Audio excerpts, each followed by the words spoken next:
आता एक मोठी बातमी आहे। नंदुरबार, नागपूर, सातारा आणि नाशिकच्या येवल्यामध्ये ईव्हीएमला त्रिस्तरीय सुरक्षा देण्यात आली आहे। ईव्हीएम ठेवण्यासाठी स्वतंत्र स्ट्रॉंग रूम उभारण्यात आली आहे। या स्ट्रॉंग रूमवर आणि ईव्हीएमवर 24 तास सीसीटीव्ही कॅमेऱ्याची नजर असणार आहे। याचबरोबर पोलिसांसह राज्य राखीव पोलीस दलही सुरक्षेत तैनात करण्यात आलं आहे।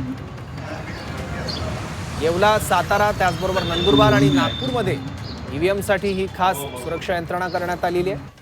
सीसीटीव्ही कॅमेऱ्याची नजर त्यावर असणार आहे। त्रिस्तरीय सुरक्षा देण्यात आलेली आहे ईव्हीएमला। 21 तारखेला आता मतमोजणी होणार आहे, निकालही त्याच दिवशी लागेल, पण तोपर्यंत सुरक्षेची मोठी जबाबदारी प्रशासनाला आणि पोलिसांना पार पाडायची आहे। येवल्यातील स्ट्रॉंग रूम बाहेरून याचा आढावा घेतला आमचे प्रतिनिधी सुदर्शन खिल्लारे यांनी। पाहूयात।